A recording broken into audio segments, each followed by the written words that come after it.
welcome back to this episode of This Healthy Life podcast. This month we are celebrating Lipedema Awareness Month and trying to bring awareness to this very misunderstood condition that affects 1 in 11 women. And we've talked about surgery, post-surgery, a little bit about nutrition, but today I have Lisa Dixon here with me today, and she's going to be sharing what life after surgery looks like. I think a lot of people think you do surgery and you're at the finish line and you don't have to do anything else afterwards, but that could not be farther from the truth. And you're much farther along in your lipedema journey than I am. Just had my surgeries last year, but learning a lot of the kind of tips and tricks along the way from you. You've been a great advocate for the community, and so excited for you to share kind of your wisdom and, you know, all the care that needs to go into post-surgery lipedema life. So welcome, Lisa. Thank you. Thanks for having me. Absolutely. So I'd love for you to start with a brief intro, kind of sharing a little bit about yourself and some of your background and a little bit about your lipedema journey. Okay, so I'm 57 now. I started having symptoms of lipedema around 13. That seems to be the typical age.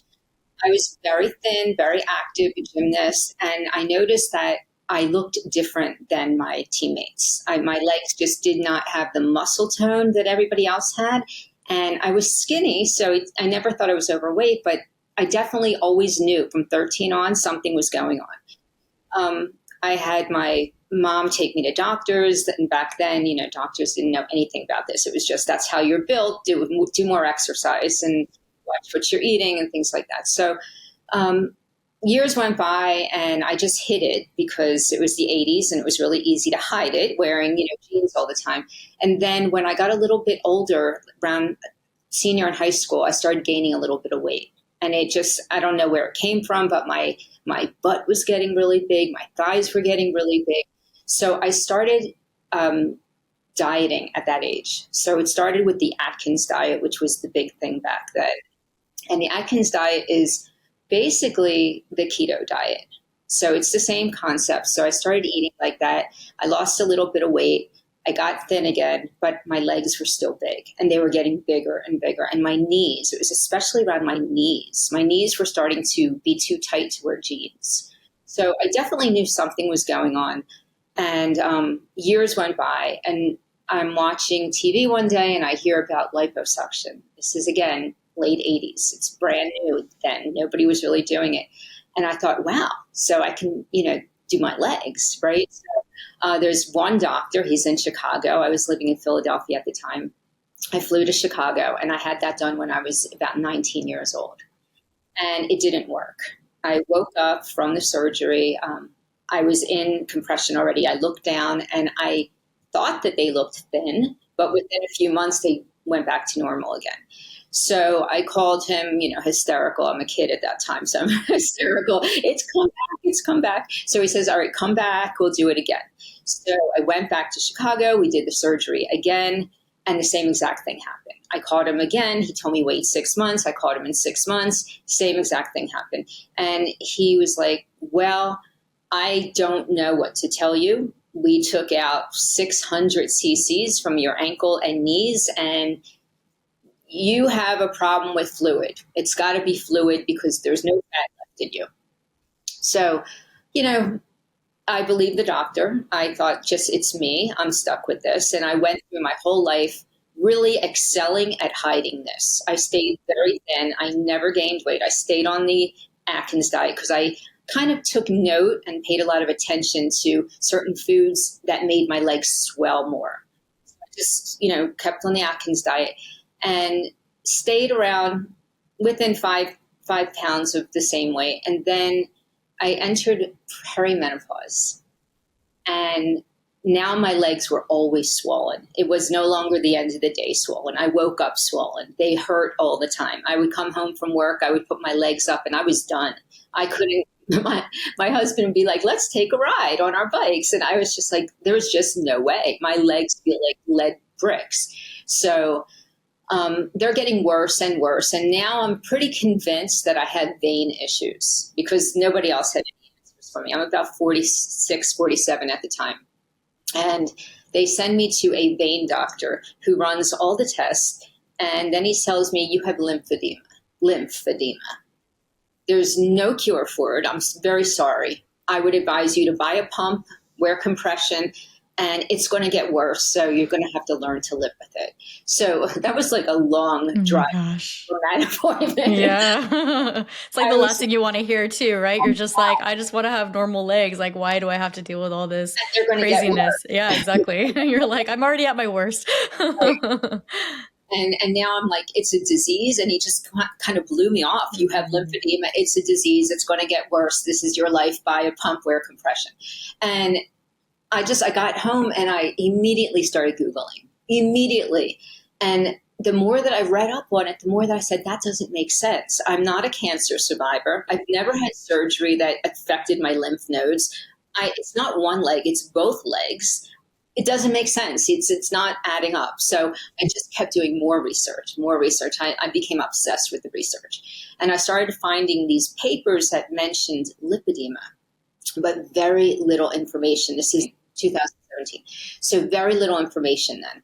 And the more that I'm looking, I'm finding German papers, like these, basically like PubMed in German. So I'm starting to open them and see if maybe some lines were written in English, but it wasn't. It was just German. So I was like copy pasting it into translate programs. And I started reading up, and it's making sense. This is sounding like what I have. It's like they've known about it since 1940.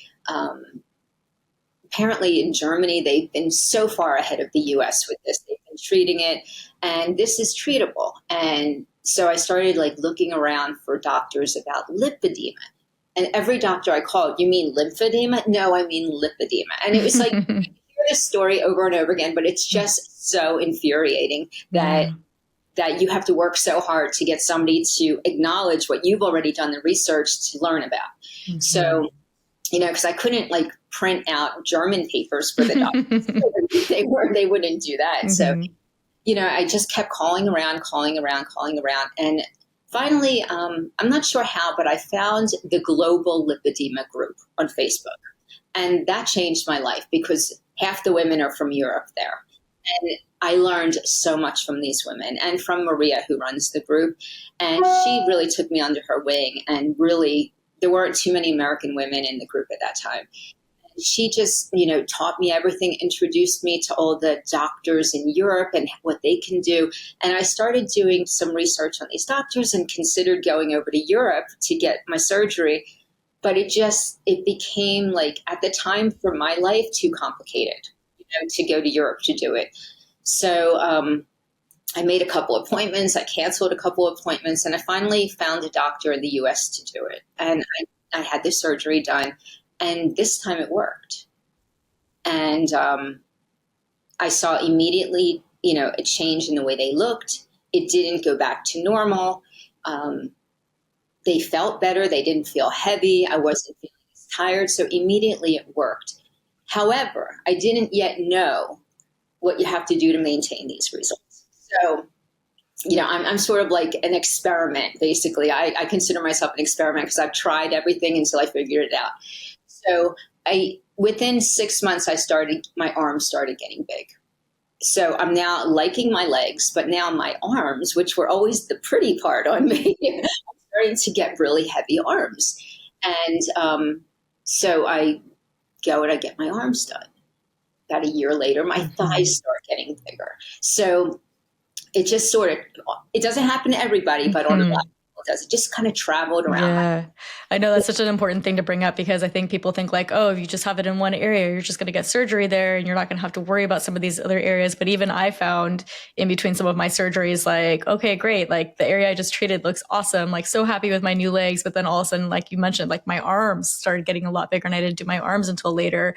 And then it was just like, it was kind of just traveling around and just growing in different places that it hadn't been treated yet, right? And so it's like you have to really kind of plan to completely do all the surgeries, I feel like, within a reasonable amount of time before you risk kind of growing more in those areas and getting larger, right? It seems that way. But I do think that, like, okay, so I do my thighs. And then I started to talk to some doctors, like, why is it traveling? I asked a lot of questions.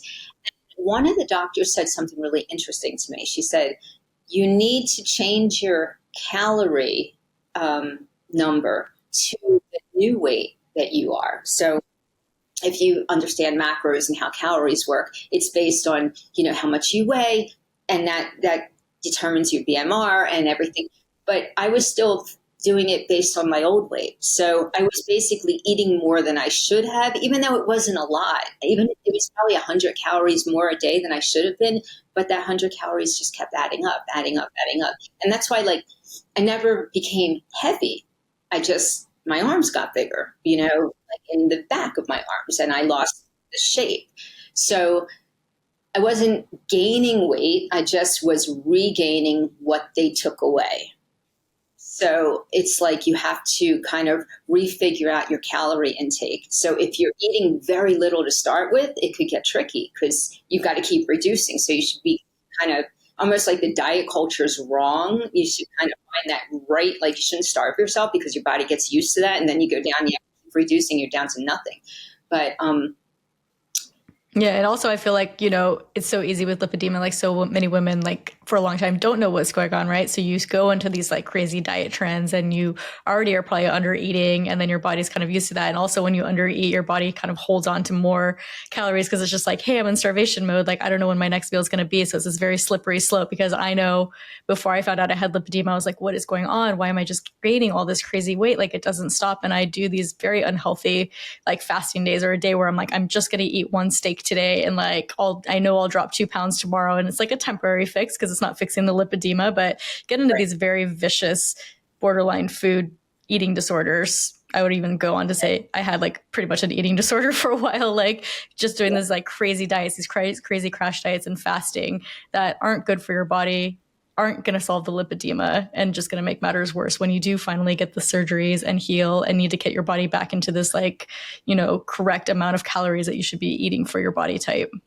Yeah, it's really, it's a science that you almost have to read and like do your research, because I wouldn't even say hire a dietitian because they're educated on normal people. We're our own species almost. I know, right? We're a whole other category. Do not work for us. So it's like you have to really do your research and learn how things go.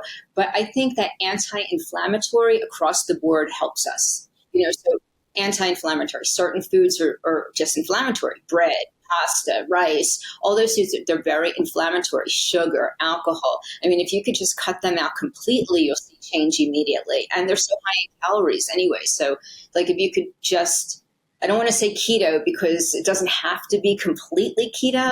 Like I still eat some carbs, just very specific. I only a little bit of oatmeal. And I mean, I measure that thing out. It is a quarter of a cup, not a lot. And I put 2 scoops of protein in with it. So I a tiny quarter of a sweet potato, so when I say I eat carbs, it's really very small amount. I think it's under 70 grams a day. I mostly eat protein and vegetables. And being my age and working out the way I do, I'm trying to eat at least 140 grams of protein a day. And I see that when I do that, I don't swell. I agree. Same for me. Like I look at a carb, and it's gotten a lot better, I will say, since surgery and some of the other kind of things that we'll get into later that I'm sure both of us are doing. But like I used to be like, if I look at a carb, I am going to swell. Like no, I don't even need to touch it. Like definitely don't need to eat it. And God, if I ate a carb, I would swell at least 2-3 pounds. And then I feel like that swelling would just turn into fibrotic fat and stay on my body. It was like the craziest thing. Right. And so, yeah, now since my surgeries and since implementing like other measures, I've definitely been able to, like you say, like eat carbs in a small amount, like do a little bit of white rice and like definitely pair that with protein, or like so a little bit of sweet potato, like corn, definitely is super inflammatory. I avoid that at all costs. And yeah, just like even gluten-free breads and grains and things like that, like still cause so much swelling. So doing the high protein, just, you eat high protein, you get full faster, and you're going to be less likely to want and eat some of those carbs as well, which I think is a nice side effect of high protein. Yeah. And people often will say to me, well, don't you miss blah, blah? Yes, I do. We all do, right? But it's not worth the pain and suffering. No, eating's not fun anymore. Going out to eat, it's like, what meat product will I eat? And, can you just replace the potato or rice with something green? It's not fun anymore, but it is what it is. It's a choice. It's a choice you have to make. Like, do you want to feel terrible tomorrow? Because whenever I eat bad. I feel awful the next day. The day is ruined. I have no energy for the gym. I feel swollen. I even feel now that I'm a little older, achy in the joints. I feel the joints now too. Used to just be swollen ankles. Now, really. But also when you pay attention to everything you eat and you feel good, you immediately notice when you feel bad. Mm-hmm. And then when you have those days where you feel so good, like the bad days are just, such a kind of pain, right? You're just like, ugh, like it really takes you down. You really feel like the bad days more than the good days, that you're just like, it's not even worth it to me to like do these things that I know are going to make me feel bad when I know I can do these things and feel good. And it's better for me to feel good than eat the gluten-free grains or the cupcake or something, right? That is just going to kind of crash you for the next day. Right. And a lot of people like follow me on Instagram and they'll send me like a DM. How do I know what's inflammatory? And it's really hard to explain that. It's almost like you have to do the work. Mm-hmm. It's not an easy thing. It's not like a perfect list because everything's different. Some people inflame by eating cheeses. I personally, I get stomach aches from it now. I wouldn't go as far as saying I'm intolerant, but it doesn't agree with me. Dairy. Certain foods just don't agree with me now that I feel. But when I was eating all of them all the time, I just didn't feel good. I didn't know why. I just didn't feel good ever. I was always tired. A lot of people with lipedema say they're always tired. Is it the lipedema, or are you eating something that's making you tired? It's a lot of research that you really need to spend the time doing. And I think to some degree, an anti-inflammatory diet that you figure out from an elimination diet is the best way, although it's really hard to do. Yeah, I agree. Yeah, that was like, even before I knew I had lipedema, that was like one of the things I did on my health journey, was doing like a very strict elimination diet. But it was so great because it really gave you feedback on like what foods work for your body, what foods don't. And, even kind of keeping track of like delayed reactions. And a lot of times we have reactions that we don't even think are related to food, right? Like you might eat something and feel like a little spacey, or get joint pain and things like that, or it causes inflammation, causes you to swell because you ate something. So really kind of creating that feedback system with your body to see what works, what doesn't, can also help you with other things, right? Like your environment. Like, do you feel tired when you go into a house? Like maybe there's something going on in the house, like some mold or something. Like really kind of turns on your feedback system to be aware of all things kind of affecting your body, not just food. Yeah, and it's funny because I've never not had this, so I can only, relate to myself. But when you don't feel good all the time, you don't know why you don't feel good, and you don't know that you don't feel good. Yep. You only know what you know. So, you don't know, like now I know that my energy was really low, and I didn't know that before. Yep. I thought maybe I didn't get enough sleep. I was a little tired. It's an energy thing. So it's a process. And, to get to 57 and figuring it out now, it's a long process. So, that's where I am now. I know what I should eat. I'm in the gym 6 days a week. I still, even after the surgeries, I still struggle with muscle building. I also didn't know how weak my legs were. I thought that they were strong because I thought that my thick lipedema was muscle under there. Same. I was so sure that I had muscular legs. Now that, sometimes I look in the mirror and I'm like, oh my God, they're so skinny. They're so skinny. I've got on them, which is such a weird thing to say. Just going through your life where you're a pear your entire life. And now if you put a few pounds on, you're suddenly an apple. It's such a weird thing to see. Absolutely. Bizarre. And I'm glad you brought that up because, that's a big thing that I even experienced in my journey with lipedema too, is like building muscle, right? Like before my surgeries, I really, really struggled to build muscle. And I was similar to you. Like I had thunder thighs and I was like, oh, my legs are so strong and powerful because look at how big they are.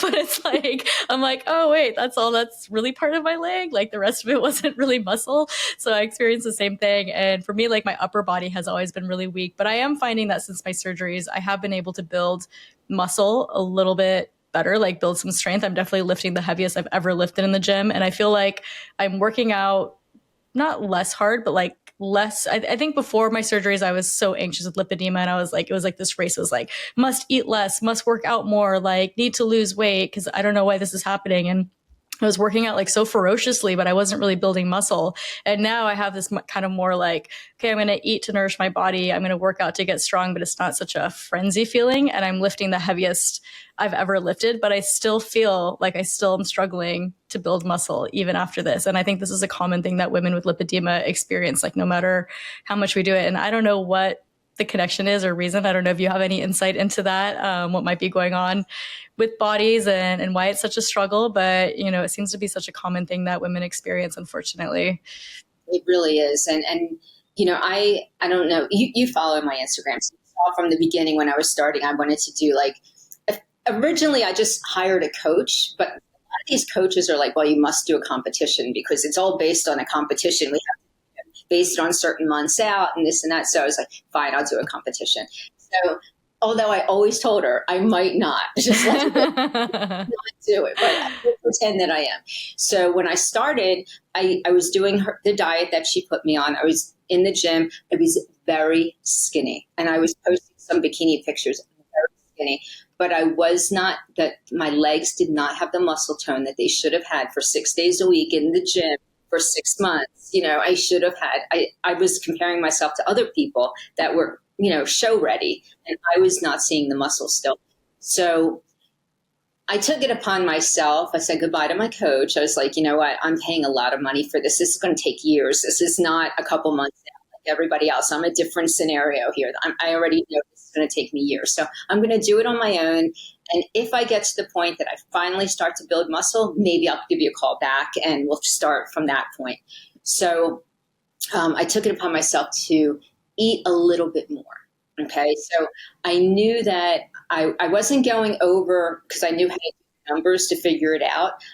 I was no longer in a deficit. So I was basically eating in maintenance for the first time, which was a lot more calories than I was used to eating. So I allowed myself to gain 7 pounds. Okay. Which normally that would have put me into a deep depression. I was going to say that would have been so alarming if you were still dealing at the early part of your lipedema journey, right? And you said that number, I'm like, oh my God. It's like frightening just to me. No, but I was doing it very slowly. I was allowing myself to eat a little bit more. I was keeping an eye on my ankles. It wasn't like I said, okay, let's eat like 3 cakes today, since literally I was giving myself an extra 100 calories a day. And I was watching my ankles because that is where I swell. That's right there. When I see my ankles looking chubby again, I know my inflammation's up. So I was watching my ankles. They weren't changing. So I was like, okay. So now I'm, 7-ish pounds more than I was in the beginning. I'm not looking as cut, but I'm starting to build muscle. I'm starting to see it. So I think you can't build muscle in a deficit. And I think most of us are in a deficit all the time, even though we don't look like we are. We're all not eating enough. So, the coaches were all telling me you can't gain muscle in a deficit. You have to let yourself gain a little bit of weight. And I was like against that. I was like, I'm not going to hire this coach. She doesn't understand. I have lipedema. I gain weight. It's never going to come off.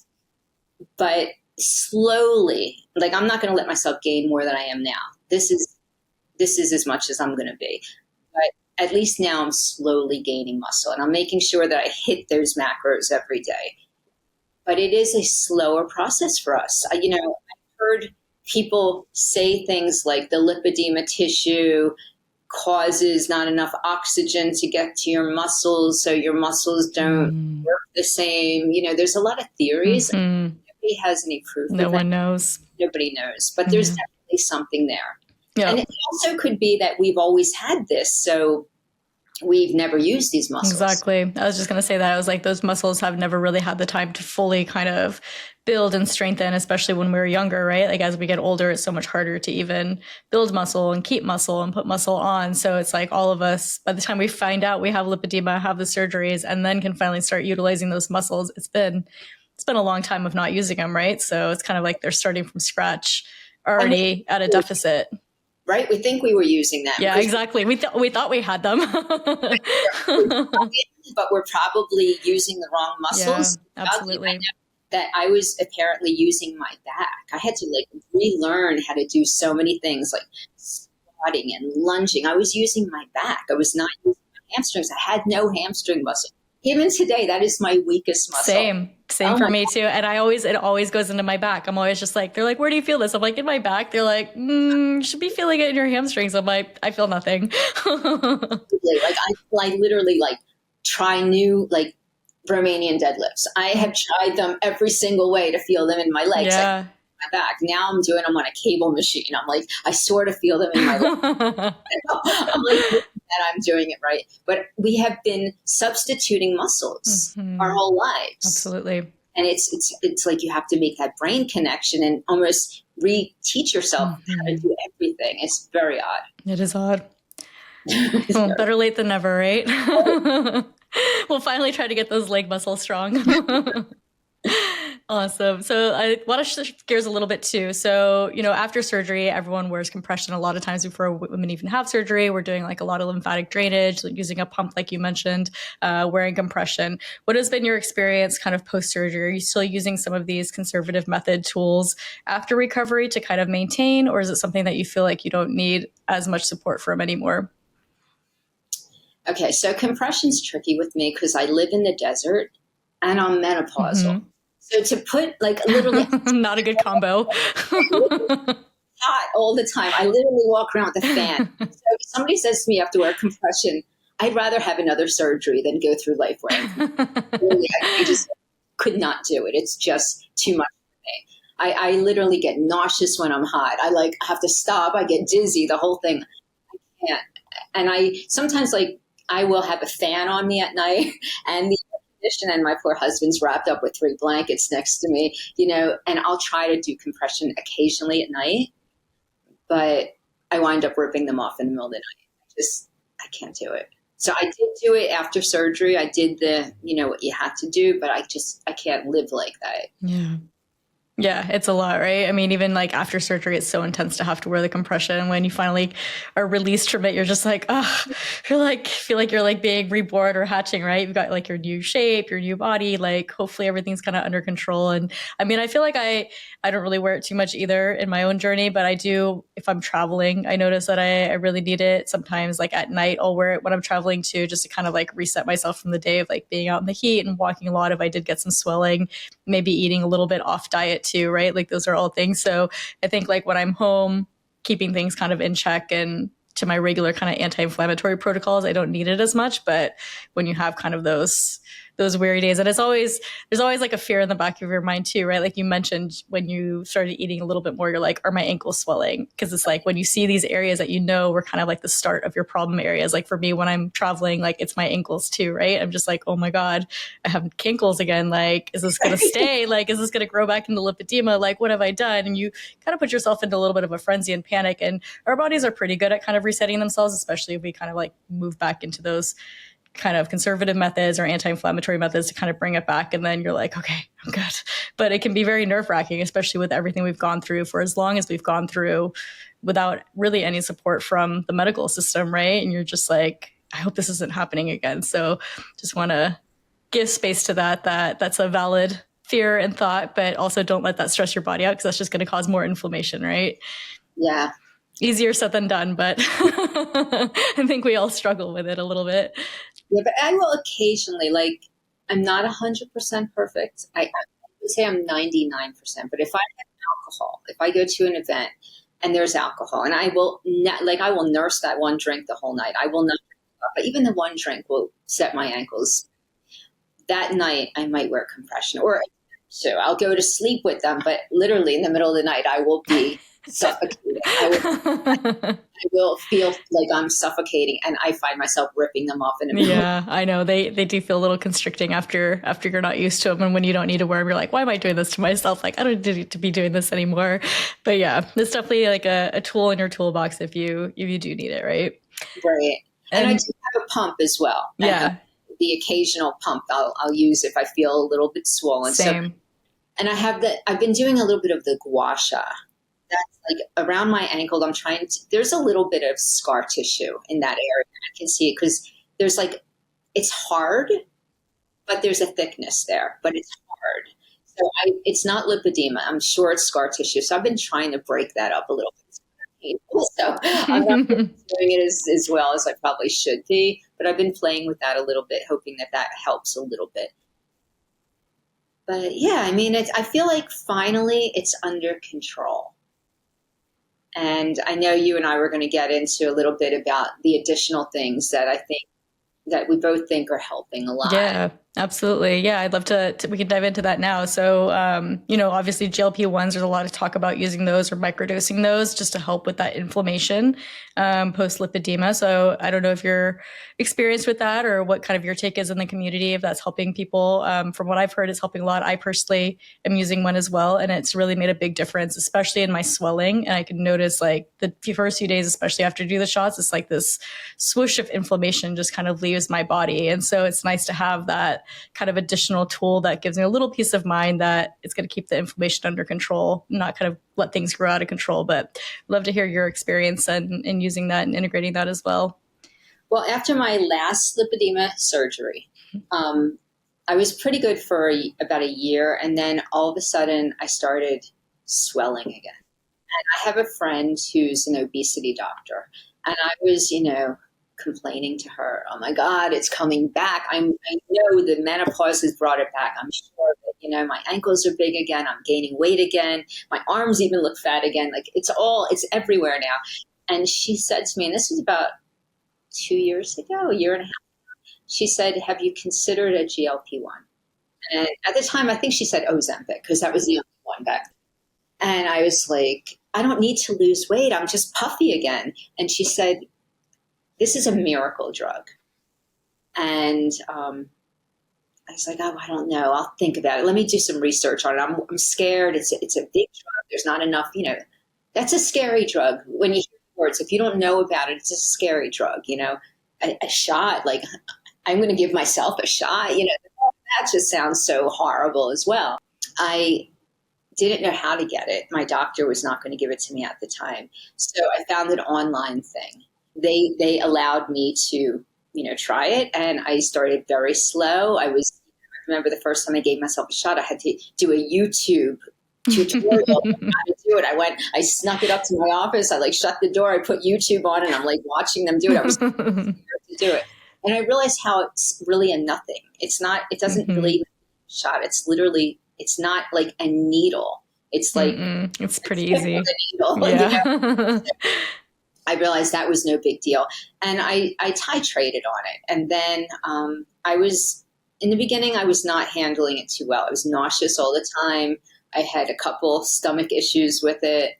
But as time went on, I was feeling better with it. I titrated up to the next level. And then I started dropping a lot of weight, way too fast. And I was starting to melt. I was looking like I was melting. So I went back. And I didn't want to lose that weight. I was already at a decent-ish weight. I didn't want to lose a lot of weight. So I went back to the first number, and I realized that I had a little bit more appetite at that number. So I was eating because at that other weight, the next level up, I wasn't eating. Mm-hmm. Yeah, it's about finding that sweet spot, right? Where you're getting the release in inflammation, a little bit of weight loss if that's one of your goals, and then also still being able to eat and nourish your body. Yeah, the other one, I would be like, I used to laugh at the people that said I forgot to eat. I know. It's like my husband and I are both using it. He has Hashimoto, so he's trying to see if it can help with antibodies. And then obviously I'm doing it for lipedema and other inflammatory issues. And we kind of had a similar experience, right? Where you're kind of trying to find what your optimal dose is. And there was 1 week when we were just what's for dinner? I was like, I feel nothing. I was like, I don't even have any desire to eat. I was like, I have no desire for anything. So I was like, okay, maybe we went a little too far. I was like, we do need to still eat. We're going to the gym every day. So I was like, let's take it down a little bit. Yeah. And that was just the second level for me. And that was, I was I lost my appetite completely. The weight was falling off way too fast. I was looking very saggy. The weight comes off that fast. You look saggy. Absolutely. Young girls don't, but yeah, a certain age, you can't lose weight that fast. No, and you're already dealing with kind of some skin issues, right, from lipedema, right? Because there's so much volume in our body from the lipedema that gets removed that we're already kind of in a deficit with skin issues as it is. And then losing weight too quickly on one of these GLP-1s is just going to come to accentuate that. So being really mindful of that, I think, is important. Slow and low is the way to go. So then I went back down to the lowest first dose, and I started getting my appetite back, and I gained back that weight, which was fine. But I noticed that I was not swollen at all. Like my ankles are Your my meter. and my ankles were not swollen. Yeah. And I was not feeling like, another thing I do is I run my hand over my shin. And if I can feel the shin bone without any type of softness, I know I'm good. When I start getting swollen again, I feel sponginess there. That was another area that I held a lot of fat right in the front of my shin, which is an odd area. And that's, I think anybody who has fat there most likely has lipedema. It's not an area people get fat. So sponginess, and I was feeling the bone again. I'm like, this is it. Whatever this is, it's working. And then as the months went by, I started hearing more about the anti-inflammatory benefits of the GLP-1s. And then this online thing that I was using, they kind of cut me off. They're like, well, you're now, because they wanted a monthly check-in. Mm-hmm. So I had to show them that I was losing a little. Now I'm like at my right weight for them. Mm-hmm. So they're like, okay, well, you're done now, type of thing. Mm-hmm. So I went to my regular doctor and I said, look, I have this condition. I gave him all the paperwork on it. And I'm like, I want to talk to you about it. And it was a new doctor because I moved to a new state. So I'm like, I have this condition. I've lived with it. I've had surgery for it. I know it now. I understand it now. I know how to handle it now. But I've been on a GLP-1 and I need you to continue, prescribing it for me. And it just so happens in my case, I have another, I don't have heart disease, but I have heart disease in my family. And I have some symptoms of like high cholesterol, and I've had some heart work testing done. So I'm being monitored for that as well. So this is one more thing that sort of helps with that. So they say the GLP-1s have a cardiac benefit. So he felt that with that and, this lipedema thing, it would be okay for me. And I told him, I said I was doing it online, but I wasn't really properly monitored. I'm like, I want you to monitor me. I want you to make me get blood tests. I want you to check in with me. I want you to make sure I'm okay. He was okay with that because I was so obviously not wanting to do it for weight loss. I wanted to do it for the cardiac benefit and the inflammatory benefit. And so he's okay with prescribing it for me. And I go in and I get blood work a lot. And I appointments with him and I check in with him a lot. So he's good with that.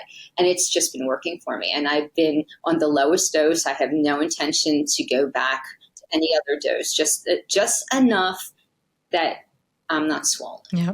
Yeah. It's truly a miracle for that. I'm so blessed that our lipedema community has access to that and can use it as a tool to kind of like really just keep our body uninflamed and keep it from coming back. Right. And obviously it's not just the GLP-1 that's going to contribute to that. It's all these other things that we talked about today in our podcast. But it's definitely an important tool. I feel like that should be investigated more. Yeah, I think it's the anti-inflammatory diet, working out, getting your calorie number right, and the GLP-1. I think with that, and I guess also if you can do compression, go for it. But all those together, I feel like finally, it's under control. Yep, I agree. I don't have the ups and downs with it anymore. I don't weigh 6 pounds more at night like I used to. Oh my gosh, isn't that so crazy, right? Like you go to bed and you're like, where did this weight come from? You're like, I didn't even eat today. You're like, what is going on? I remember telling my trainer, it was before I knew I had lipedema, I'm like, at the end of the day, I would have my training and I would go in and she'd say, jump on the scale. And I would jump on the scale. And I'm like, I was 6 pounds less this morning. Like, no, you weren't. I'm like, I was 6 pounds less this morning. And she didn't believe me. And I thought that was normal. I thought everybody had 6 pounds of food in them from the day because I was 6 pounds more. It's crazy.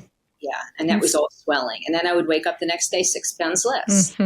Now I vary a pound, if anything. I'm about 2 pounds, and I'm at peace with that. I'm like, Yeah. and it's consistent, right? It's like every day is kind of like 2 pounds at the end of the day, and you wake up and you're like back to like your reset. When you start seeing that kind of waver, you're like, all right, what's going on? Did I eat something that set off some inflammation? Like, what's going on? But with the GLP-1, I feel like my weight is so much more stable, and that inflammation and that swing is so much less.